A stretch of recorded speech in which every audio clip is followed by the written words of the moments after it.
Greetings, cyberdogs and citizens of the internet. This is RENDOG coming at you from a giant-ass ravine underneath Silkworm Gang Island in this Let's Play Minecraft survival series. In the previous episode, we came on the hunt for an abandoned mineshaft so that we could find some more materials for the Silkworm Gang Island fort, and we are currently trapped in this corner by two skelebutts with enchanted bows, and this is bad times, my friends. Bad freaking times. Let's see if we can get our asses out of this precarious situation. Oh god, he's right here. Oh, is that water messing you up? Is that water messing with your ass? Owned! Okay, and where... Oh, the other skeleton got blown up. Okay, whew. Man, that was intense! I think there was a creeper running next to that second skeleton, and the creeper blew up his own friend as usual. Freaking creepers, man. They don't care if you are a friend or a foe, they will blow up your ass. That is the mandate of a creeper, man. Its only purpose in life is to cause pain and misery. That's why I hate them so much. I hate them. Anyway, guys, in the previous episode, we got back to Silkworm Gang Island from the molehole after a little bit of an hiatus from the first major project of Season 3, and that is, of course, to build Silkworm Gang Island Fort. And we are currently, guys, on a mission to find an abandoned mineshaft so that we can start collecting plankage, fences, and all that sort of jazz for the construction of the Silkworm Gang Island Fort. So sit back and relax, guys. We got a ton of caving to do today, and it is going to be awesome. And guys, while we're doing this caving, I was thinking about a sweet-ass story that I wanted to tell you. I woke up this morning and I had this memory in my mind, and it was a really sweet memory, and I thought, you know what, I'm going to share this memory with the Cyber Diggity Dogs today because it kind of answers a question that one of you Cyberdogs asked me a long time ago. Now, do you guys remember back to the episode where we burnt down the jungle in front of the mole hole to make way for Mole City? Remember that episode, man? That was a sweet-ass episode of Burn a Nation. And one of you guys asked me in that episode in the comment section, why do you like burning stuff so much? And I thought about that question this morning when I remembered this, or when I thought about this. And I thought to myself, that is a good freaking question. Why do I like burning stuff so much? And I do, man. I'm a really big fan of fire. I really love fire, and I think a lot of humans do. I don't think it's like I think it's quite normal for humans to really like fire. You know, I mean, how many of you have found yourself staring into the soul of a giant-ass campfire, just watching the flames lick away, you know, and looking at all the colors and the golds and the yellows and the reds and the blues, and man, for hours. I can stare at a fire for hours. I absolutely love it, man. And whenever I'm in front of a campfire, I always burn stuff. I always like pick up sticks and chuck it into the fire. I'll throw anything that's flammable into the fire just to watch it burn. I don't know why, but I'm sure a lot of you guys do that also. But I really like fire. And I was trying to figure out why. And the first reason I think that I like fire is on a genetic level, right? I think that since humans figured out how to make fire, and since it became such a huge part of our species, you know, without fire, we wouldn't be watching this Minecraft video, basically. I think that fire is, like, at a genetic level, really important to humans. Man, that was insane. Thanks, Creeper, for that rocket jump, dude. But I think fire is really important to us at a genetic level. But aside from that, I was thinking about my time back at school. Back to my first year of high school, right? So I was 12 years old back in my first year of high school. And as a lot of you older Cyberdogs would know, I went to a boarding school for high school. And this boarding school was literally in the mountains, in a mountain range of South Africa, about 50 kilometers away from the nearest city, and just a ridiculously far way away and quite isolated. And the school was surrounded by mountains and jungle biomes and ooh, an Enderman.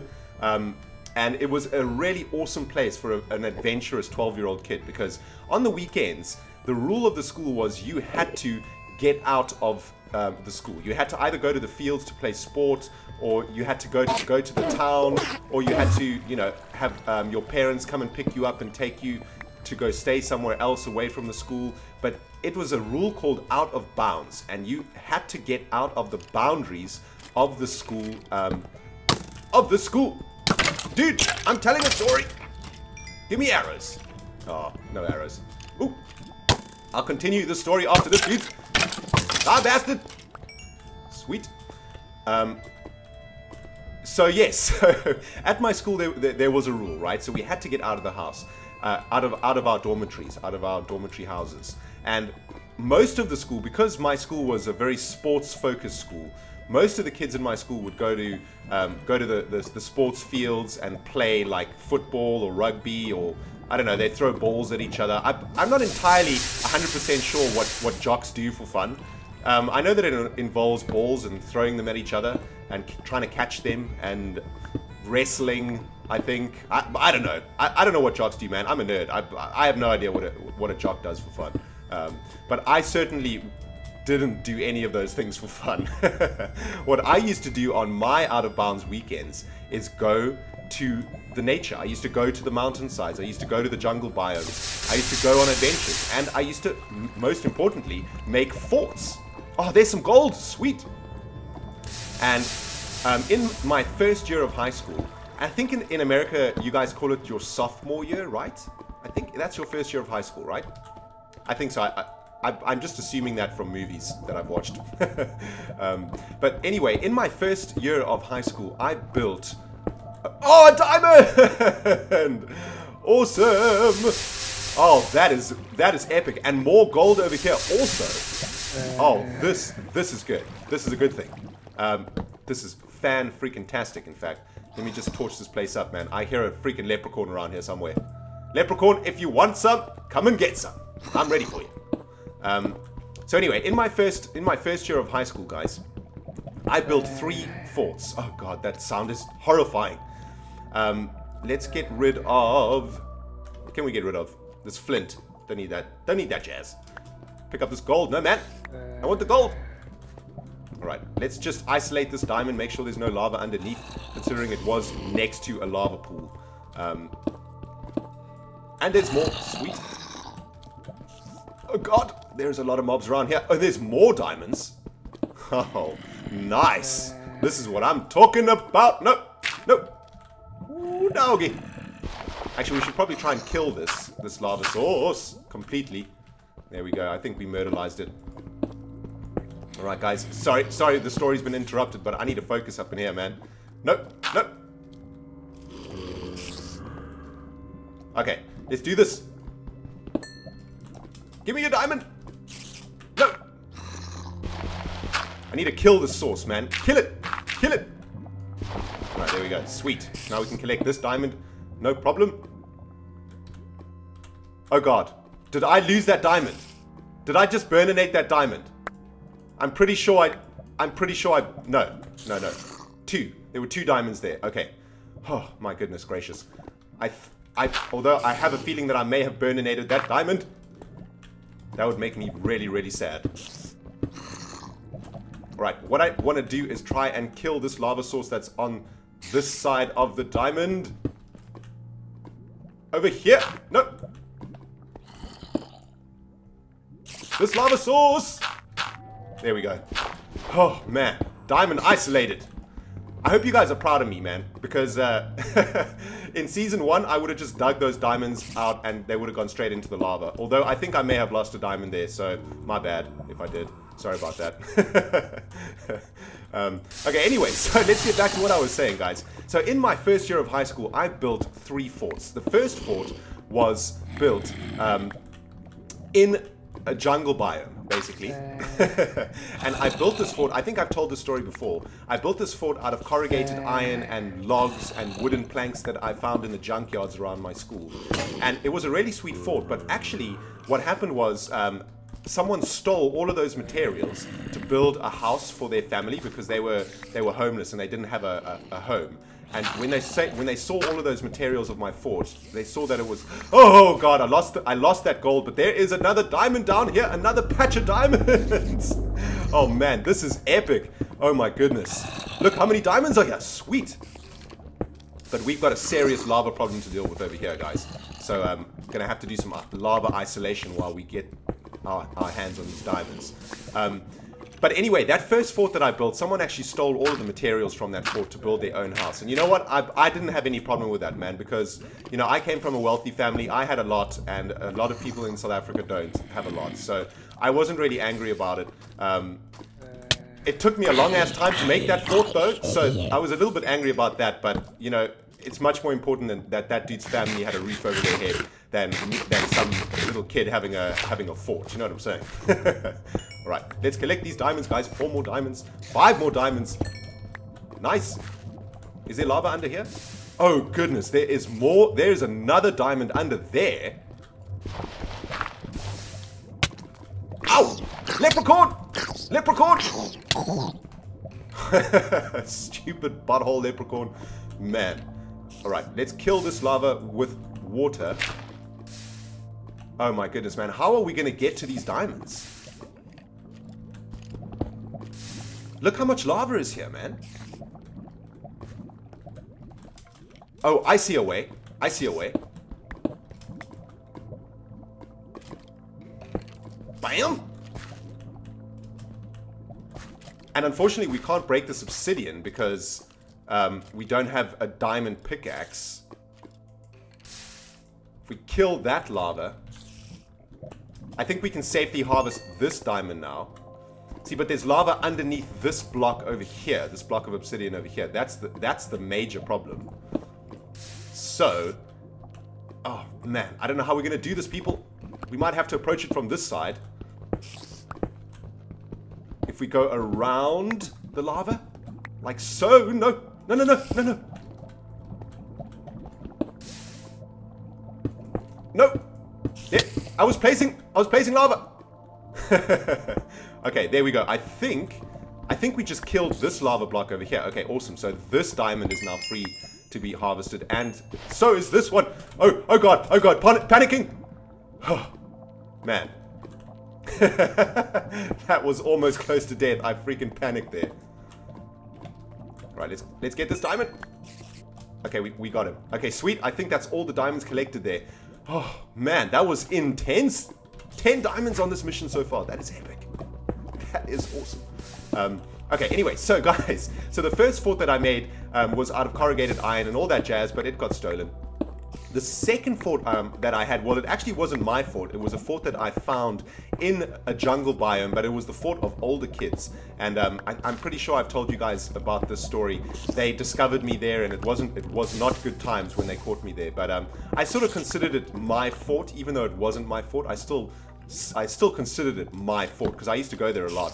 I used to like sort of wait until all the older kids would leave the fort, and then I'd go hang out there. But we had another fort, and this fort was on top of a mountain. But not, well, basically a miniature mountain, right? Not a really big mountain. More like a hill, I guess. It was on the top of a very rocky hill. And I guess we could probably call this fort Rock Fort. Because the way that we constructed it was we climbed to the top of this hill one Sunday, and we found 3 giant-ass boulders in a triangular sort of structure. So the boulders made like a really big triangle, right? So there was like a natural gap in between these 3 boulders. And what we did was we used bigger rocks to build up the walls of a fort around these triangular boulders. So the fort itself was a triangle, and the corners of the fort, if you will, were these giant boulders, and the walls of the fort were made up of these walls that we had built out of stone. God! Die, skelebutt! Ah, creeper! Damn! Oh man, I think I dealt with that pretty well. Sweet. Okay, so anyway, we had this triangular fort made out of 3 giant boulders and walls of smaller rocks that we had collected for many, many weeks and carried up there to that location and stuck in between these 3 giant boulders. Now, when I say we, I mean myself and a few of my nerd friends, but one of the guys that used to hang out with me a lot, I don't know. I don't know what. I don't want to say. I don't want to say his name. Let's just call him Tim.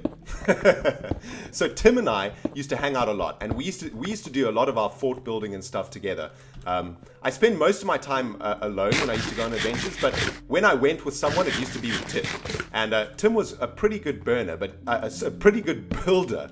But he was also obsessed with Burner Nation, man. He always had matches or a lighter with him for some reason. I have no idea where he got it from, but he always seemed to have some sort of burning device with him. And he used to love setting jazz on fire.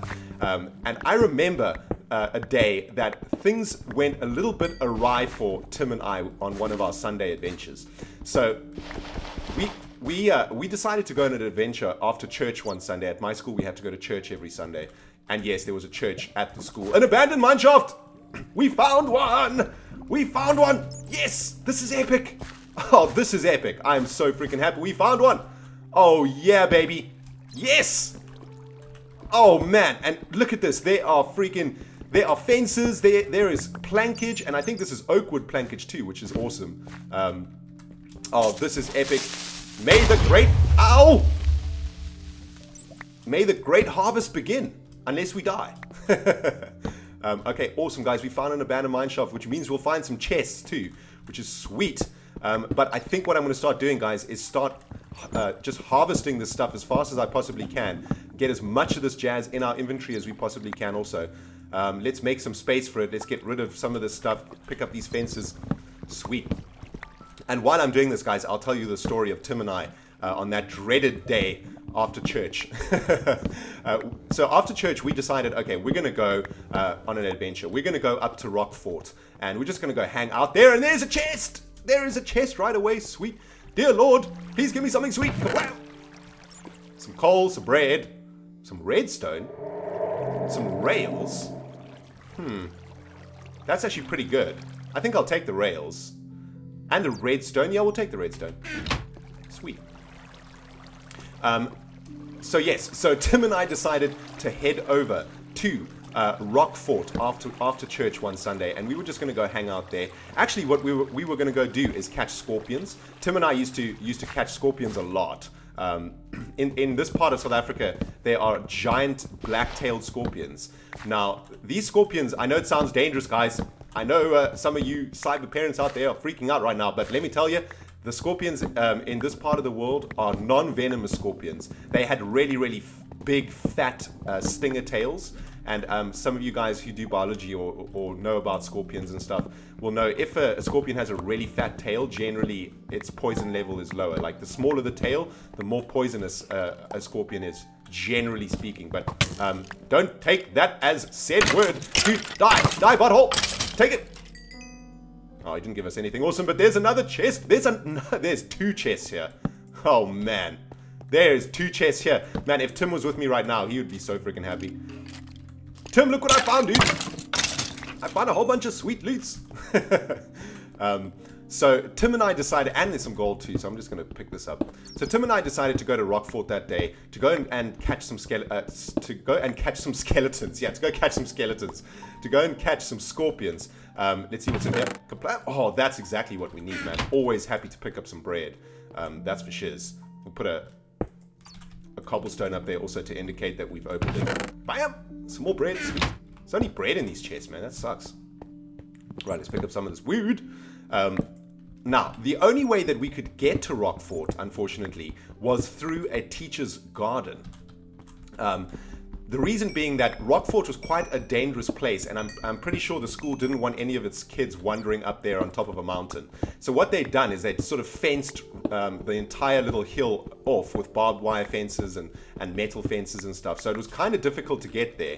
But Tim and I discovered a route through a teacher's garden to get to Rock Fort. At my school, all the teachers lived on the school grounds. They all had houses on the school grounds.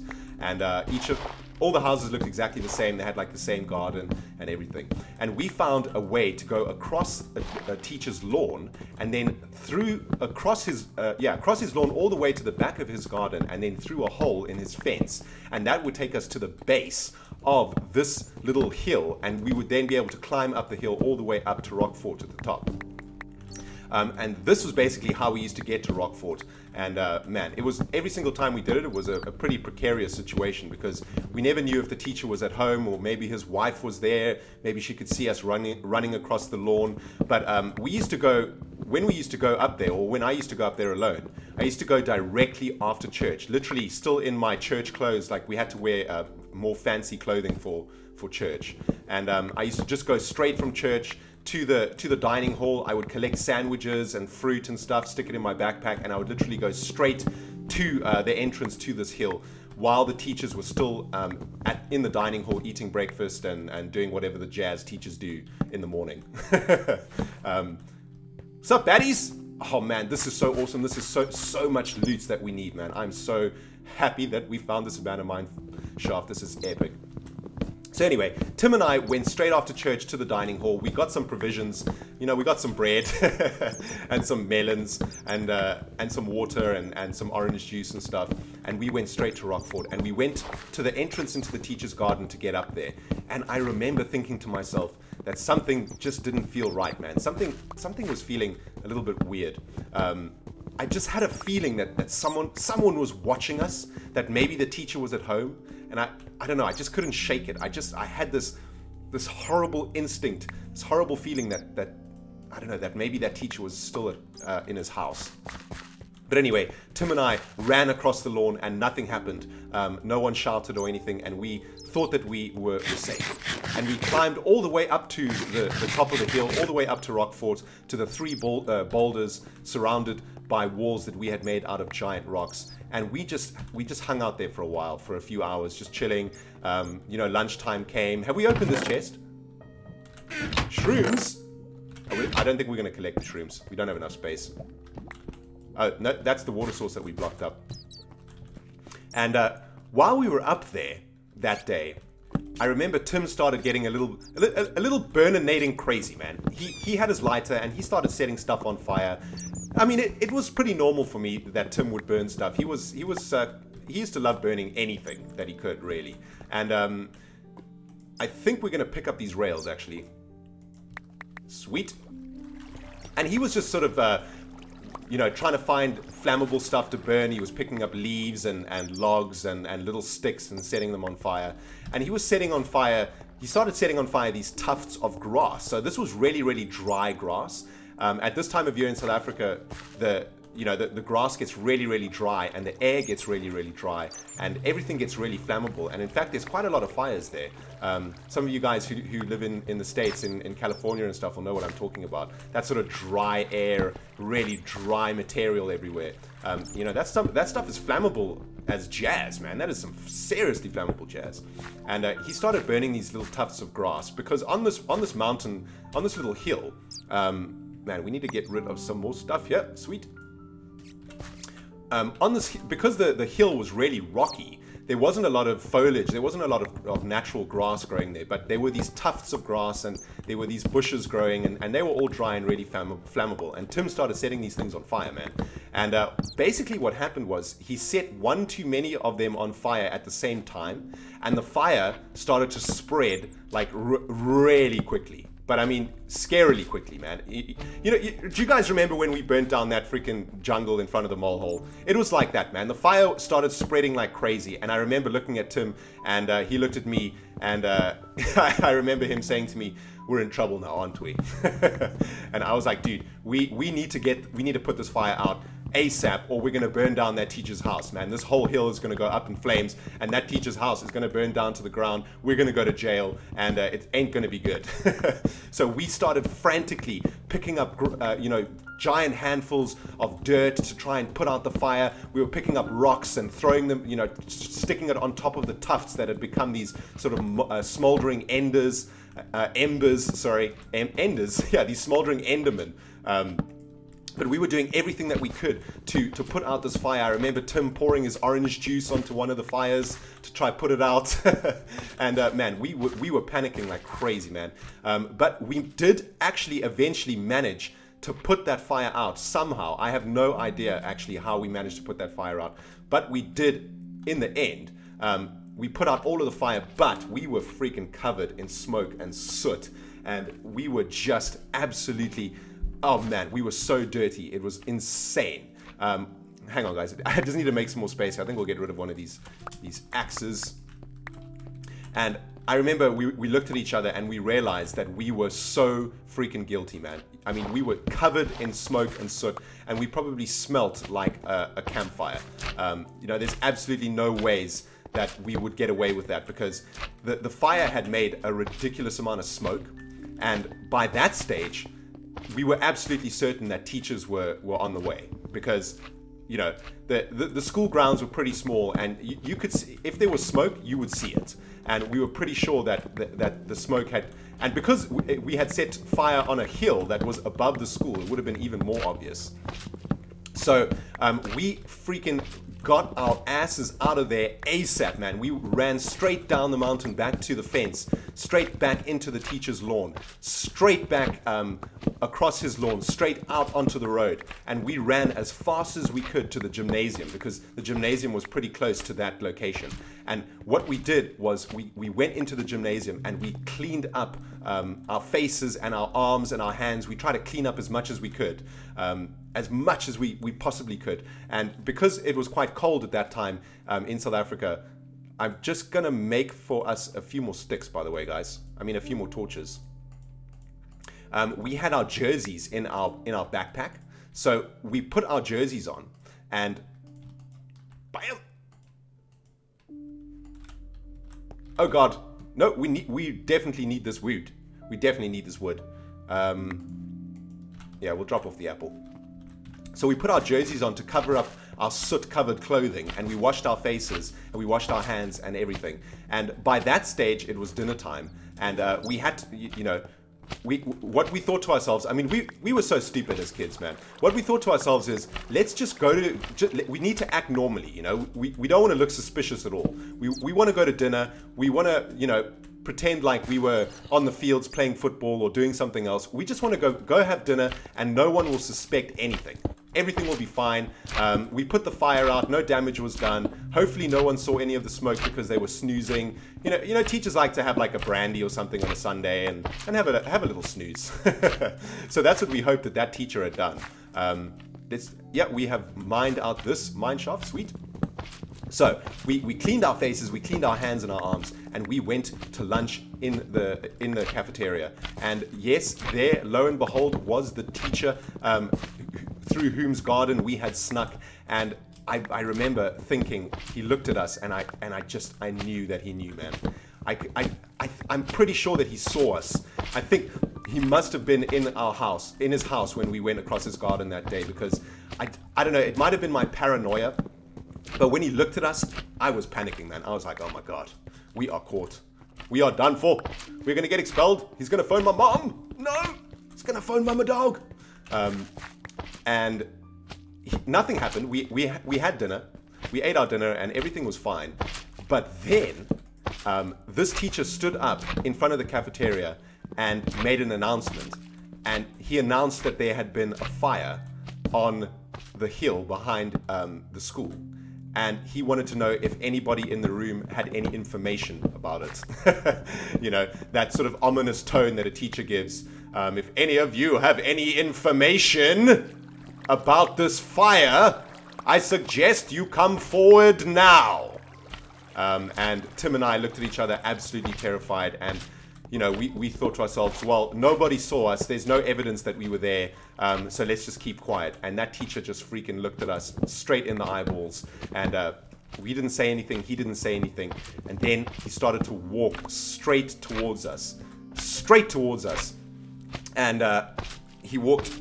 And we thought, okay, well, this is it, man. We've been caught. The jig is up. We're done for. GG. No re.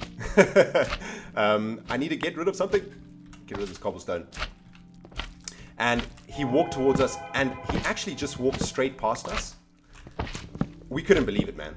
We thought we were in luck, man. Tim and I like high-fived. We were so freaking happy, and we carried on eating, went back to our dormitories. And that night, when we were doing our homework in the classroom, because we all had to do our homework in a classroom, the head of our dormitory came into the classroom and called Tim and I out. And we went to his office, and basically he interrogated us about the fire. The other teacher was there, and he asked us if we were on the mountain and if we had seen the fire, and we denied it. And basically, what happened was the teacher through whose garden we ran through looked at us and said, "Today, when I walked past you in the cafeteria, I smelled fire." And that's how I know you were there. And he basically caught us, man. He caught us out because of the way that we stank. So basically what Tim and I had to do was say that, yes, we were there on top of the mountain. We were just playing around and there was a fire. We don't know how it started. And, you know, they didn't have any evidence to prove that we started the fire or anything like that. So we did get away with it, although we did get detention for like a month for that. But we got away with it in the end. And that freaking teacher's nose is what caught us, which is the depressing part. But man, we have been doing a ridiculous amount of farming over here, guys. And look how much we have got. So much plankage, so many fences. This is awesome. This abandoned mineshaft has been yielding for us some serious materials. I'm so freaking happy about this. But guys, I need to ask you a pretty serious question, because I've been thinking about whether we should be allowed to craft this oak wood plank into stairs. I think that we need to use stairs in this Silkum Gang Island fort, or it's going to look a little bit plain. So I wanted to get your opinion, guys. I know we're supposed to not be able to craft anything, but do you think it would be acceptable to craft oak wood planks that we find into stairs to make Silkum Gang Island? That's my question for you today, guys. Well, that is the end of this episode, man. Damn, son. This has been a sweet-ass episode. We have collected a ridiculous amount of wood and fences, and managed to have a little trip down memory lane to the time where Tim and I almost burnt down my school.